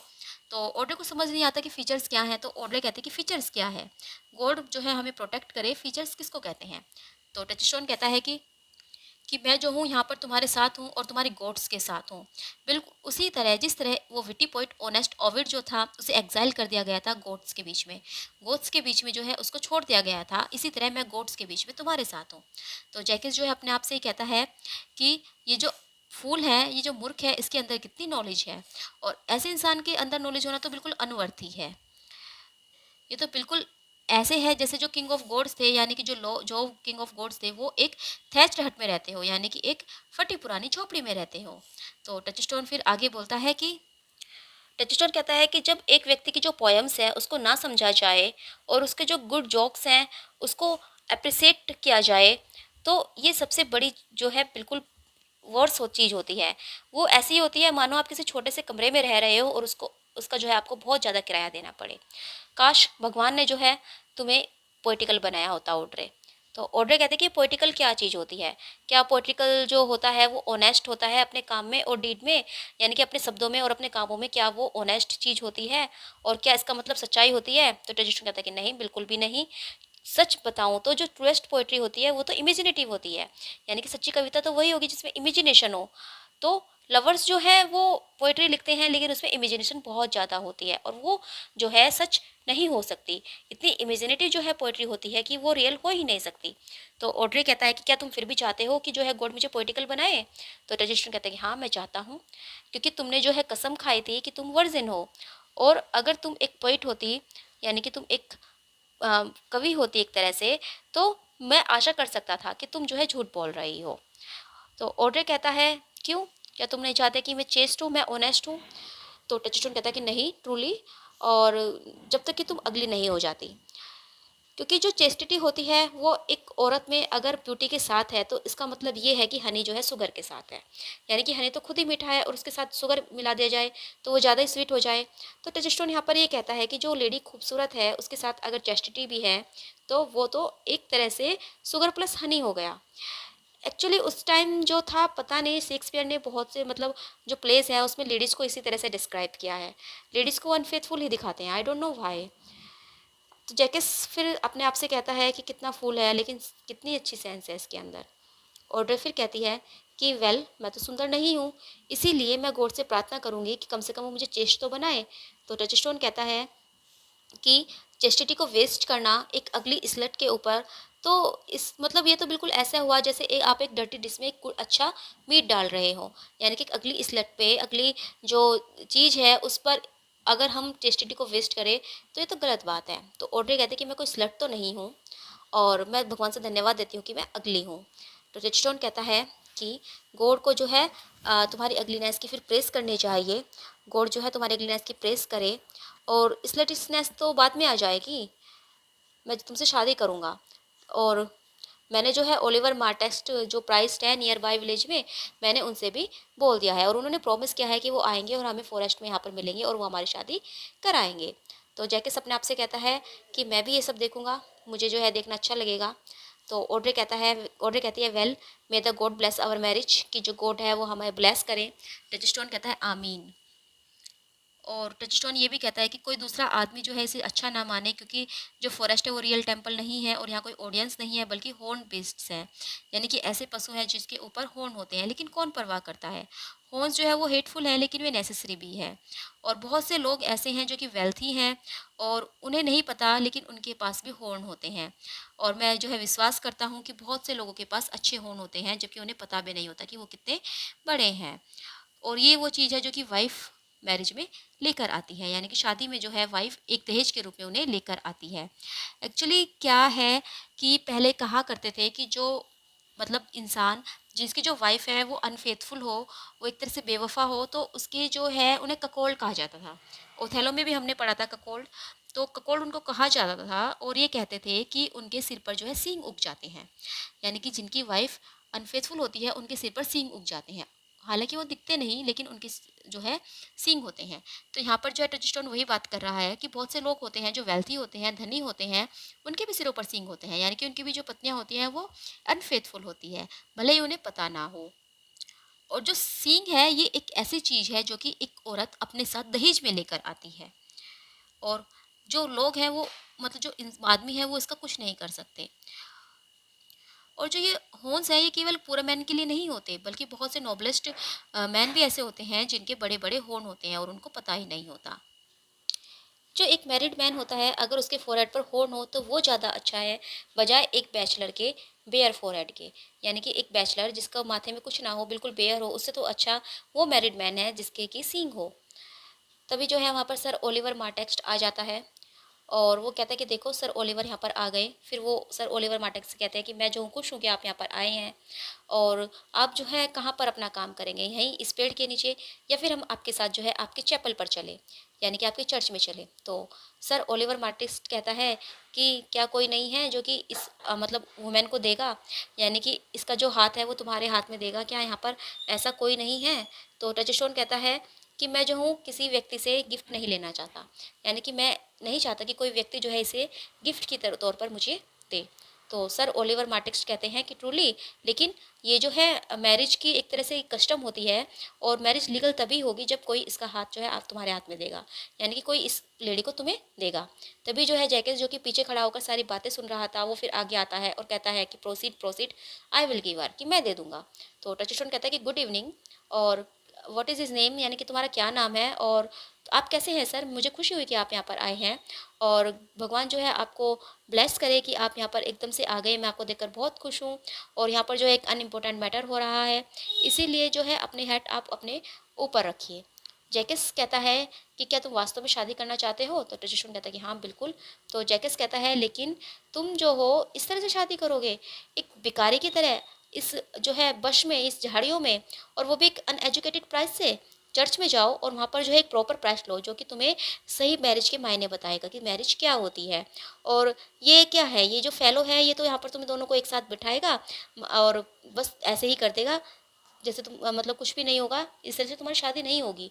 तो टचस्टोन जो है अपने आप से कहता है कि अपने आप से वो बोलता है कि इससे तो कि यही आदमी अच्छा है फिर तो, जो हमारी शादी करा दे, क्योंकि इसे पता ही नहीं कि अच्छी से शादी कैसे की जाती है, और अगर हमारी शादी प्रॉपरली नहीं हुई तो मेरे पास एक एक्सक्यूजेस होगा बाद में अपनी वाइफ को छोड़कर जाने का। मैं कह दूंगा कि मैं तो शादी हुई ही नहीं प्रॉपरली, तो अच्छा है कि मैं इसी से शादी कर लूँ। तो जैकिस कहता है कि मेरे साथ आओ, तुम मुझे एडवाइस देने दो। तो टचस्टोन ऑड्रे से कहता है कि कम कम स्वीट ऑड्रे, और हमें शादी करनी चाहिए या फिर हमें जो है पाप में रहना चाहिए। और फिर ओलिवर मार्टेक्स से कहता है कि फेयरवेल गुड मास्टर ओलिवर, और हम जो है ये गाना नहीं गा रहे हैं, और वो गाना गाने लगता है, O sweet Oliver, O brave Oliver, leave me not behind thee but wind away be gone, I say I will not to wedding with thee, यानी कि मुझे पीछे मत छोड़ो लेकिन विंड चलो, गो अवे आई से मैं कह रहा हूँ, क्योंकि तुम नहीं हो जिसे मैं शादी कराने जा रहा हूँ। जैकिस, टचस्टोन और ऑड्रे वहाँ से चले जाते हैं। सर ओलिवर मार्टेक्स कहते हैं कि मुझे कोई फ़र्क नहीं पड़ता, और जितने भी क्रेजी फूल्स हैं इनमें से कोई भी मुझे कन्विंस नहीं कर सकता कि मैं अपने पोजीशन को छोड़ दूं, यानी कि मैं प्राइस्ड ही रहूंगा, भले ये मुझे कुछ भी कह ले, मैं अपनी पोजीशन नहीं छोड़ने वाला। और वो वहाँ से चला जाता है। एक्ट थर्ड सीन थर्ड खत्म होता है। Act third scene fourth start होता है। रोजालिन और सीलिया को हम देखते हैं डिस्गाइज्ड में। रोजालिन जो है कहती है कि मुझसे बातें मत करो, मैं रोने लगूंगी। सीलिया कहती है कि जाओ और रो लो, लेकिन ये याद रखो कि जो टीयर्स हैं ये एक मैन के लिए प्रॉपर नहीं है। तो रोजालिन कहती है कि क्या मेरे पास जो है रीज़न नहीं है रोने का, यानी कि इसीलिए उसे यहाँ पर कहते हैं कि तुम मैन बने हुए हो तो तुम मैन बनकर रोओगी तो ये अच्छा नहीं होगा। तो रोजालिन कहते हैं कि मेरे पास तो रीज़न है ना रोने का। तो सीलिया कहती है कि हाँ, as good a reason as you could want, यानी कि ये ऐसा रीज़न है जो तुम चाहती हो, ये तुम्हारी अपनी चाहना, अपनी डिज़ायर है, जाओ तुम रो लो। तो रोजालिन कहती है कि उसके जो बाल भी है वो भी छोटे हैं, क्योंकि वो रेड है, और वो बिल्कुल जूडास के हेयर की तरह है। जूडा जो है एक कैरियट है, biblical betrayer of Jesus Christ, यानी कि जो जीसस क्राइस्ट थे उनका बिट्रेयर था ये, उसके रेड हेयर थे। तो वो कहते हैं कि उसके भी लाल बाल थे और वो जूडा के तरह ही उसके बाल हैं। तो सिलिया कहती है कि नहीं, ये कुछ ब्राउन है, यानी कि जूड़ा की तरह वो बिल्कुल लाल नहीं है बल्कि कुछ ब्राउन है। हाँ, आप ये कह सकते हो कि उसके जो किसिस हैं वो बिट्रेयल्स हैं, जूडास के किसिस की तरह। तो रोजालिंड कहती है कि सच में उसके बालों का जो कलर अच्छा है? तो सिलिया कहती है कि हाँ बिल्कुल अच्छा है, और जो चेस्टनट होते हैं वो भी अच्छे कलर के होते हैं। तो रोजालिंड कहती है और उसकी किसिस उतनी ही पवित्र है जितनी कि होली ब्रेड होती है। तो सिलिया कहती है कि ऐसा लगता है कि वो जो है डायना की लिप्स लेकर आ गया हो, उसकी जो किसिस है वो बिल्कुल डायना की तरह चेस्ट है। तो रोजालिंड कहती है कि उसने जो एक कसम खाई थी कि वो इस सुबह आएगा, लेकिन वो क्यों नहीं आया? तो सिलिया कहती है कि क्योंकि वो शायद एक झूठा है। तो रोजालिंड कहती है कि तुम्हें भी ऐसा लगता है? तो सिलिया कहती है कि हाँ, मुझे लगता है कि वो जो है एक, वो पिक पॉकेट नहीं है, वो हॉर्स थीप नहीं है, लेकिन जब बात लव में ऑनेस्टी की आए तो वो झूठा है। तो रोजालिंड कहती है यू थिंक, तुम्हें ऐसा लगता है कि उसका जो प्यार है वो सच्चा नहीं है? तो सिलिया कहती है कि हाँ, मुझे लगता है कि उसका प्यार तो सच्चा है, यानी कि मुझे ऐसा लगता है कि उसका प्यार सच्चा है, लेकिन वो प्यार में सच्चा नहीं है। तो रोजालिंड कहती है लेकिन तुमने सुना था उसे कसम खाते हुए, कल वो यहाँ पर कसम खा रहा था। सिलिया कहती है कि वो खा रहा था, खा रहा है नहीं, वॉज इज नॉट इज, यानी कि वो वॉज था, इज नहीं। हो सकता है कि वो प्यार में हो, लेकिन वो अब नहीं है। और ओरलैंडो तो जो है अब फॉरेस्ट में रह रहा है, और वो जो ड्यूक है तुम्हारे फादर, उनकी सेवा कर रहा है। तो रोजालिंड कहती है मैं कल अपने फादर से मिली थी, और उन्होंने जो है मुझसे बहुत सारे क्वेश्चंस पूछे। वो मुझसे पूछ रहे थे कि मेरे पेरेंट्स कौन हैं, और मैंने उन्हें बताया कि मेरे पेरेंट्स भी उतने ही अच्छे हैं जितने कि वो हैं। वो हंसने लगे और उन्होंने मुझे जाने दिया। लेकिन हम अपने फादर के बारे में क्यों बातें कर रहे हैं, जबकि ओरलैंडो एग्जिस्ट करता है यहाँ पर? हमें ओरलैंडो के बारे में बात करनी चाहिए, हम अपने फादर के बारे में क्यों बात कर रहे हैं? तो सिलिया कहती है कि ओ, वो एक ब्रेव मैन है, और वो जो है ब्रेव वर्सेस लिखता है, और ब्रेव वर्ड्स वो बोलता है, ब्रेव प्रोमिस वो करता है, और फिर ब्रेवली जो उन्हें तोड़ देता है। तभी वहाँ पर कोरिन आ जाता है। तो सिले कहते हैं कि कौन आ रहा है? कोरिन कहता है मिस्टर्स एंड मास्टर, आप जो है उस लव स्ट्रक सेफर्ड के बारे में मुझसे पूछते रहते हैं, जो कि आपने देखा था मेरे पास बैठा हुआ था, और जो है अपने मतलब सेफ्रेस की वो प्रेस कर रहा था, जिससे कि वो प्यार में है। तो सिले कहते हैं कि हाँ, क्या हुआ? तो कोरिन कहता है कि अगर तुम उसकी परफॉर्मेंस देखना चाहते हो, तुम देखना चाहते हो कि वो किस तरह की बातें करता है, तो चलो मेरे साथ चलो, मैं तुम्हें दिखाता हूँ। तो रोजालिंड जो है सिलिया से कहती है कि चलो देखते हैं, उसको भी जाकर देख लेते हैं। तो कोरिन से कहती है कि चलो हमें लेकर चलो, और जहाँ पर जो है वो बैठा हुआ है, मैं हम भी देखना चाहते हैं कि वो क्या प्ले कर रहा है पार्ट, यानी कि वो क्या कह रहा है। और वो सब वहाँ से चले जाते हैं। एक्ट थर्ड सीन 4 खत्म होता है। एक्ट थर्ड सीन 5 स्टार्ट होता है। सिलिवस और फेबे आती हैं। सिलिवस जो है फेबे से बहुत प्यार करता है, लेकिन फेबे सिलिवस से प्यार नहीं करती। तो सिलिवस कहता है स्वीट फेबे, तुम मुझे से दुत्कारो मत, और तुम मुझे बता सकती हो कि तुम मुझसे प्यार नहीं करती, लेकिन इतना बिटरली मत बताओ। यहाँ तक कि जो एग्जीक्यूशनर होते हैं, यानी कि जो किसी को एक तरह से मारने वाले होते हैं, तो वो भी मारने से पहले उनकी अंतिम इच्छा पूछते हैं। वो भी जो है विक्टिम से माफ़ी मांगने के लिए कहता है जब अब मारने से पहले, तो क्या तुम मुझसे भी ज़्यादा क्रूअल हो? वहाँ पर जो है रोजालिंड, सीलिया और कोरिन आ जाते हैं, और वो एक तरफ खड़े होकर उनकी बातें सुनने लगते हैं। फेबे कहती है कि मैं तुम्हारा एग्जीक्यूशनर नहीं बनना चाहती, और मैं तुम्हें अवॉइड कर रही हूँ ताकि मैं तुम्हें हर्ट ना कर सकूँ। तुमने मुझे कहा था कि मेरी जो आँखें हैं वो मर्डर हैं, मेरी आँखों में जो है मर्डर है, यानी कि जैसे कह देते हैं ना कि तुम्हारी आँखें कातिल है। तो वही चीज़ जो है सिलिवस ने फेबे से बोल दी होगी। तो फेबे कहती है कि तुम तो मेरी आँखों को कातिल बता रहे हो, और जबकि जो आँखें हैं वो बहुत सॉफ्टेस्ट चीज़ होती है, बहुत ही सॉफ्ट चीज़ होती है, बहुत ही फ्रेलेस्ट होती है, और वो इतनी कावर्ड होती है, यानी कि इतनी कायर होती है कि अगर कोई चीज़ उसकी तरफ आने लगे तो वो अपने पलके झुका लेती है। अगर धूल भी जो है आँखों में डलने लगे तो आँखें एकदम से बंद हो जाती है। और तुम उसको टायरेंट, बच्चर और मर्डर कह रहे हो, और अब जो है मुझे तुम्हारे ऊपर बहुत गुस्सा आ रहा है। अगर मेरी आँखें वाक़ई में घायल कर सकती है तो ठीक है, तुम्हें मारने दो उसे, और जाओ अब जो है प्रिटेंड करो गिरने का, नीचे गिर जाओ। और अगर तुम ऐसा नहीं कर सकते तो फिर जो है झूठ मत बोलो, और मुझे मत बताओ कि जो मेरी आँखें हैं वो मर्डर हैं। और मुझे दिखाओ कि मेरी आँखों ने तुम्हें कौन-सा घाव दिया है? क्या तुम्हें कहीं से भी जो है स्क्रैच आया है? कहीं तुम्हारे जो है कोई स्कार छूटा हुआ है? कहीं तुम्हारे ऊपर निशान बना हुआ है? यहाँ तक कि अगर तुम्हें प्लांट से भी कोई चोट लगे, यानी कि तुम्हें जब रास्ते से जाते हो कोई झाड़ी भी तुम्हें लग जाए, तो वो भी जो है विजिबल इम्प्रेशन तुम्हारे हाथ पर छोड़ देगी। लेकिन मेरी आंखें, जिसे तुम कह रहे हो कि वो मर्डर कर सकती है, तुम्हें इतना ज़्यादा हर्ट किया है, अगर उसने तुम्हें हर्ट किया है तो फिर कहाँ निशान है? मुझे तो कहीं भी निशान नहीं दिखाई दे रहा। तो इसीलिए मैं श्योर हूँ कि मेरी आंखों में ऐसी कोई शक्ति नहीं है कि वो तुम्हें इंजर्ड कर सके। तो सिल्विया कहता है कि ओ डियर फेबे, अगर तुमने वाकई में किसी से प्यार किया होता, किसी से सच्चा प्यार किया होता, तो तुम्हें उन इनविजिबल वाउंड्स के बारे में पता होता। यानी कि ऐसे वाउंड्स जो कि दिखाई नहीं देते, इनविजिबल होते हैं। तो फेबे कहती है कि ठीक है, जब तक वो समय नहीं आता तब तक मेरे पास मत आओ, और जब वो समय आएगा तब तुम मेरा मजाक बना सकते हो, लेकिन तुम मेरे ऊपर पिटी मत करो, क्योंकि मैं तुम्हारे ऊपर दया नहीं दिखा रही हूँ। यानी कि फेबे कहते हैं कि ठीक है, तुम ये कह रहे हो कि अभी मुझे नहीं पता क्योंकि मैंने किसी से प्यार नहीं किया है, तो जब मैं करूँगी जब आ जाना मेरे पास, लेकिन अब मत आओ। तो रोज़ालिंड जो है आगे आती है और वो गैनमेडी की तरह बोलती है और कहती है कि and why I ask you who raised you, कि तुम्हें किसने पाला है, तुम्हें किसने जो है जन्म दिया है, कि तुम जो हो इस तरह से एक मैन की इंसल्ट कर रहे हो। तुम इतनी प्राउड कैसे हो, इतनी पिटीलेस कैसे हो, क्या हो रहा है, तुम मेरी तरफ क्यों देख रही हो? फिर जो है वो अपने आप से कहते हैं कि गॉड सेव माई लाइफ, यानी कि रोजालिंड, और ऐसा लग रहा है कि ये तो मेरी तरफ अफेक्शनेट हो रही है, यानी कि मेरी तरफ अट्रैक्ट हो रही है। फिर वो फोबे से बोलती है कि प्राउड मिस्ट्रेस, आशा भी मत करना, तुम मेरी स्पिरिट को नहीं ले सकती, तुम मुझसे अपनी पूजा नहीं करवा सकती, भले ही तुम्हारी आंखें कितनी ही काली क्यों ना हो, तुम्हारे ब्लैक सिल्की हेयर क्यों ना हो, और तुम्हारी जो है ये ब्लैक बीड की तरह आईबॉल्स क्यों ना हो, तुम्हारी कितनी ही जो है कॉम्प्लेक्शन क्यों ना हो, कितनी सुंदर तुम क्यों ना हो, मैं तुम्हारी कभी भी पूजा नहीं करूँगा। फिर वो सिलियस कहता है कि तुम जो फुलिस हो सैफर्ड, तुम इसको फॉलो क्यों कर रहे हो, इस तरह की औरत को जो कि तुमसे बिल्कुल भी प्यार नहीं करती, तुम तो इससे कहीं हजार गुना हैंडसम हो, और ऐसी औरत से शादी करके, इतनी अगली औरत से तुम शादी करके, क्या तुम चाहते हो कि तुम्हारे बच्चे भी अगली हो? और ये मिरर नहीं है, ये शीशा नहीं है जो उसकी फ्लैटरिंग कर रहा है, ये तुम हो जो उसकी फ्लैटरिंग कर रहे हो। और उसे लगता है कि वो बहुत सुंदर बन गई है क्योंकि तुम जो है उसकी मतलब प्रशंसा करते रहते हो। तो यहाँ पर रोजालिन कहती है, क्योंकि जो लेडीज़ होती हैं वो क्या करती है, वो मिरर देखकर खुश होती हैं, उसे उन्हें लगता है कि वो बहुत सुंदर है, तो वो कहते हैं कि मिरर नहीं है जो उनकी प्रशंसा कर रहा है, ये तो तुम हो जो उसे चढ़ा रहे हो, तुम कह रहे हो कि वो बहुत सुंदर है, जबकि ऐसा कुछ भी नहीं है। और फिर वो फेबे से बोलती है, मिस्ट्रेस, अपने आप को जानो, अपने घुटनों पर बैठ जाओ, और भगवान को धन्यवाद दो कि उन्होंने तुम्हें एक ऐसा इंसान दिया जो तुमसे इतना प्यार करता है।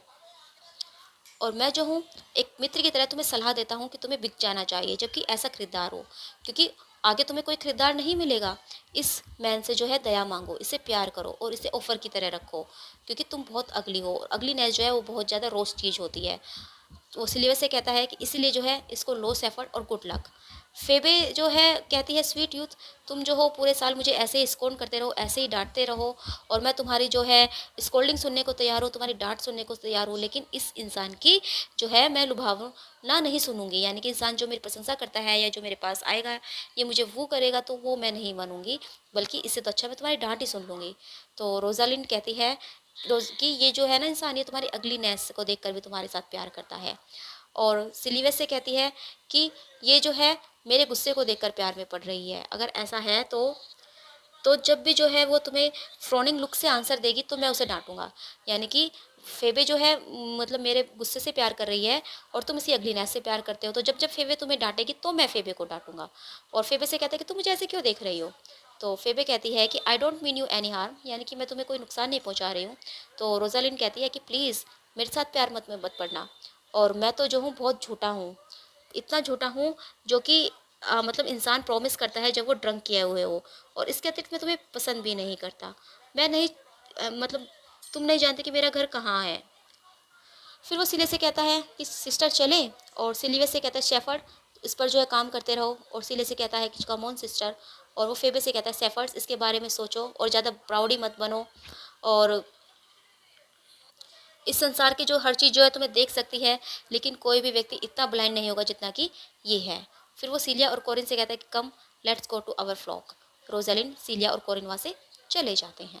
अब फेबे जो है कहती है, डैड सैफर्ड, अब जो है मुझे पता चला उस पावर के बारे में जिसके बारे में तुम बता रहे थे, कि तुम्हारा जो सच्चा प्यार जो कि पहली साइट में हो जाता है, पहली बार देखने से ही हो जाता है, अब मुझे उसके बारे में पता चला। क्योंकि जो फेबे थी वो अब गैन मेडे को देखकर उसके प्यार में पड़ गई है, क्योंकि वो गैन मेडे को एक मैन समझ रही है और वो उससे प्यार करने लगी है। तो सिलिवस कहता है, स्वीट फेबे, मुझ पर दया दिखाओ।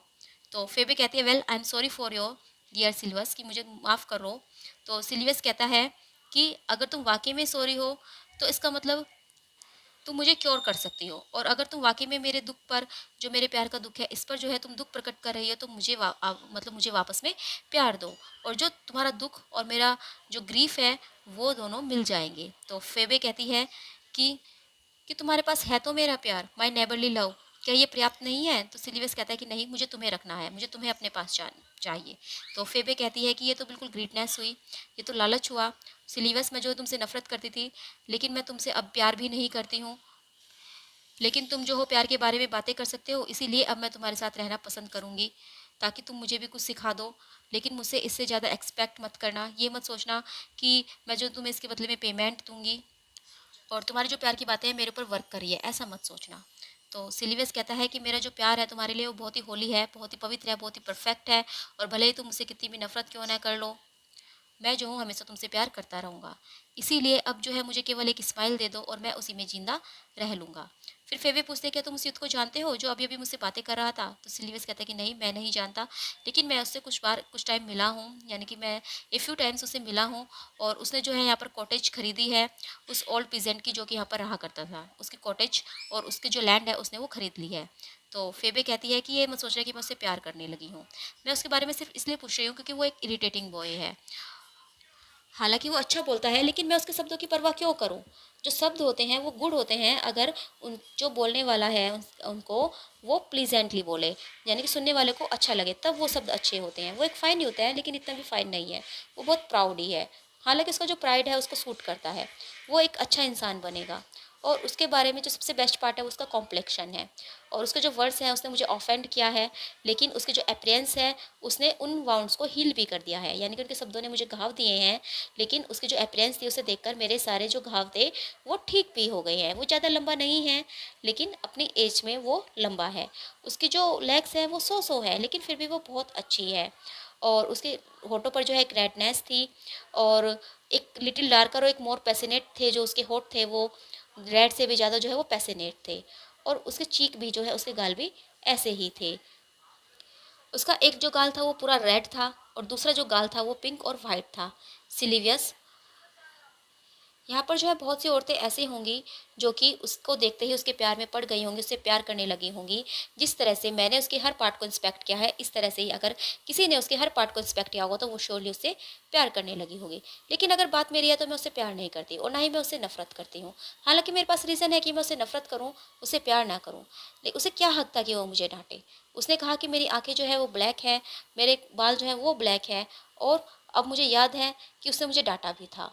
और मुझे शौक हो रहा है, मैं इस बात से शौक हूँ कि मैंने उसे कोई आंसर क्यों नहीं दिया।